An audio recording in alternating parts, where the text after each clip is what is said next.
ka ng bata! Parang si Balakid!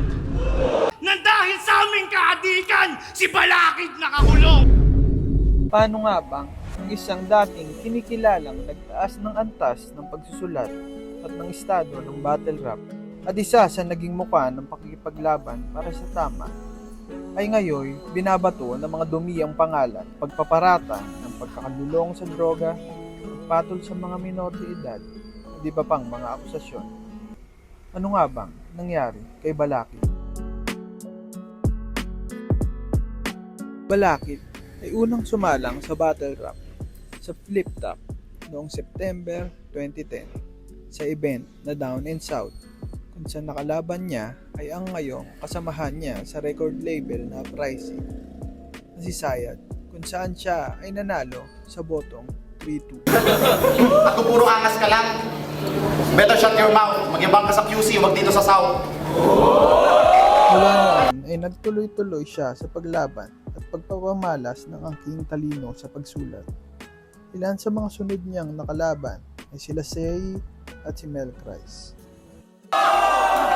Ang lakas mong manghamon, wala ka namang panama. Eh yung rank mo sa ligan to, parang mukha mo, mababa. Kaya't babatutain, babaretahin ka ng ating mga kababayan. Pagkat babatikusin, babarahin ni Balakid ang iyong kababawan. Dahil ang tulakoy deadly, pumapatay, kumikitil, pumapaslang 3 ways. Huwag ka na umasa, magre-resurrect ka pa after 3 days. Dahil hindi ka natatalino, kahit sa 3 wise men sumabit, mga linya mo nakakaantok parang 3 o'clock habit. Dahil sa pinakita nitong talas, ay napahanay agad ito sa mga pioneer na battle MC at naging dahilan para maganap ang isa sa mga legendary na 3-way battle sa pagitan nila ni Looney at Delo. Hatak fans ka lang kasi, basta't patok siyang estilo. Ako di baling di sumikat, basta't angat ang lirisismo. Kaya basta't barang Balakid, may deeper meaning yan. Tinataas ko ang standard para nagkakabit ng ceiling fan. Kaya ako ang mas magiting manalo-matalo sa ating gera. Para nahimasmas ang direktor, binago ko ang eksena.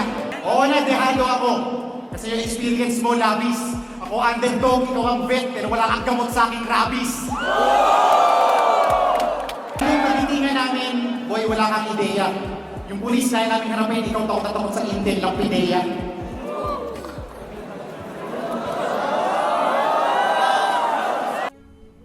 Bagkus ay parehas na talo, ay tuluyan na ngang nasemento ang pangalang Balakids sa larangan ng battle rap. Kung saan sa kanyang pagbabalik ay nakalaban niya ang iba pang mga battle MC na ngayon ay tinuturing ng old gods tulad ni Apex, Click G at iba pa. Kaya pasensya tol, aking tagong galing ngayong gabi sa'yo na ikahon. Mga panira mo'y waring katol na inabo niya ring dragon. Purong gulo, ang dulot ng pagsugod ng lunod sa ethanol. Parang pag nag-abot ang hip-hopper at rockista nun sa Mega Mall.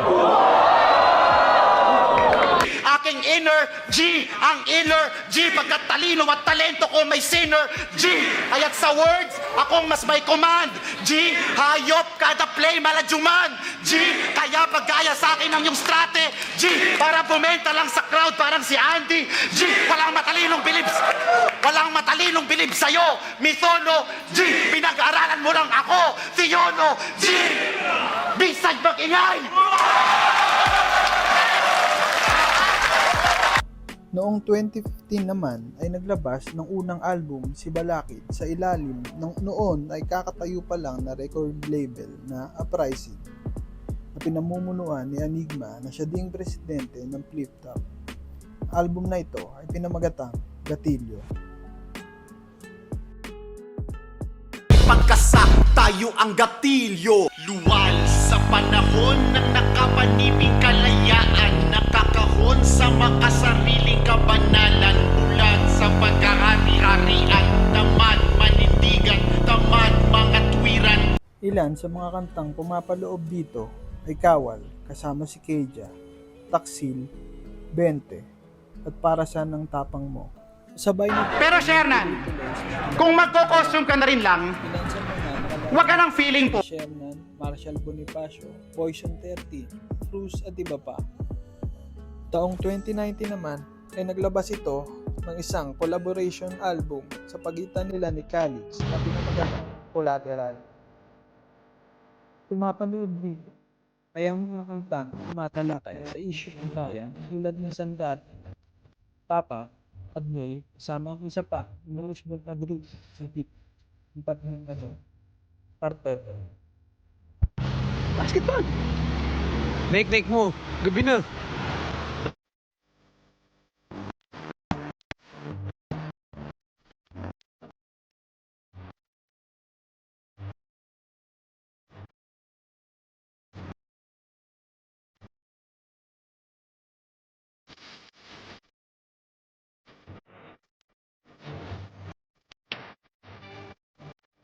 Kasunod ng ilang pagkakataon ng pagkawala at pag-choke sa battle, Desyembre ng taon din yun, ay naganap ang huling battle ni Balakid laban kay Pukuda sa Ahon 10. Yung estilo mo at skills mo, consistent ang landing.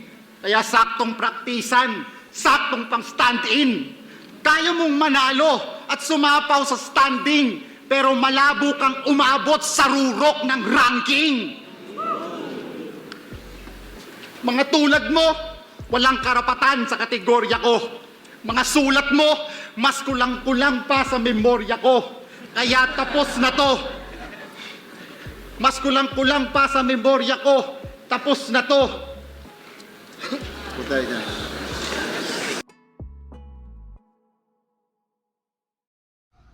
Bukod sa ilang pagkakataon na nakikita si Balakid sa eksena tulad ng pagja-judge sa PSP at paggawa ng track kasama si Lanceta sa isang segment ni That's Maven ng Kalabit Session, tuluyan na nga nawala ang presensya ni Balakid sa battle rap.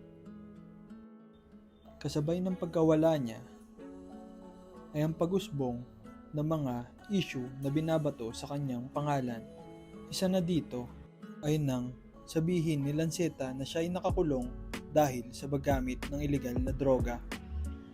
Dahil sa pinaggagawa mo, pati ako tol ay apektado. Nagsabotayo sa Cebu. Hindi ko siya sinusuplong. Nang dahil sa aming kaadikan, si Balakid nakakulong. Kaya nga ng sabi ko, nakita nila. Diba?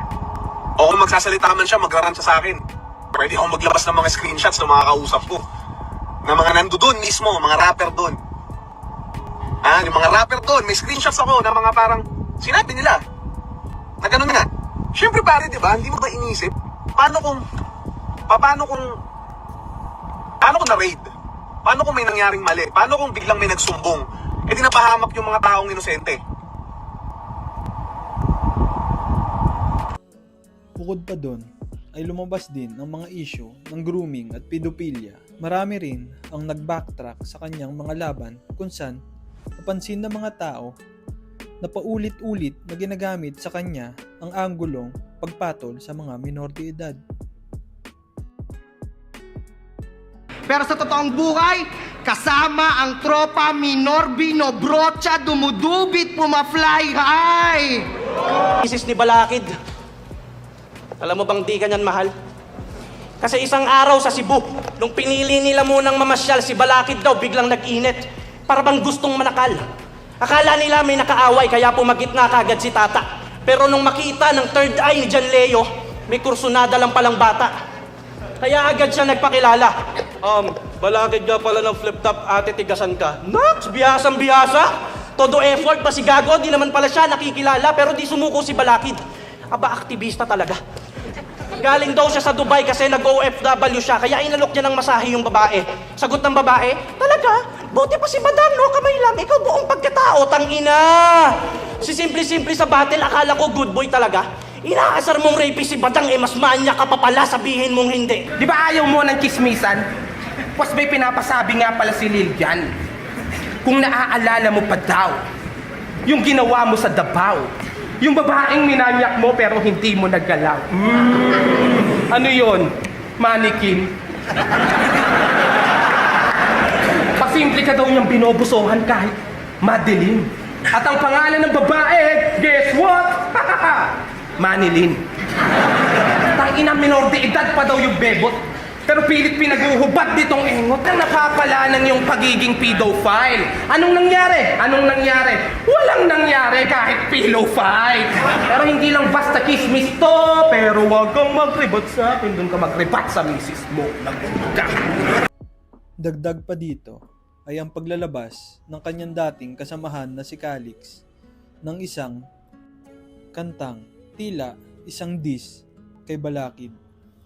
At ito ay pinamagatang Idol. Your bias like a kiddie meals. Just turn eating, he be like in her reels. Talking to grandma, he's stroking his dick. Box in his head, he can never reveal.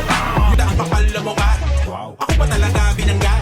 Bilis mo gumawa ng istorya para isalba imahe mong malabasura. Ew, kahit bulungan mo pa si Lugaw, parang pagkaman ang baho mong umalingasaw. Di na nasa backstage, di ka rockstar. Ang alam mo, di kasi sita, hindi ka special. Ew, baka bahaya, reputasyon, pero anak ang bahay na object ng masturbation. Di ba kasalit kasi na yung procrastination. Pumatong sa minor, predatory ang attraction. Ew. Ang tanging tanong sa isip ng mga tao ngayon ay kung babalik pa nga ba si Balakid sa battle rap upang malinis ang kanyang pangalan. Ano sa tingin niyo?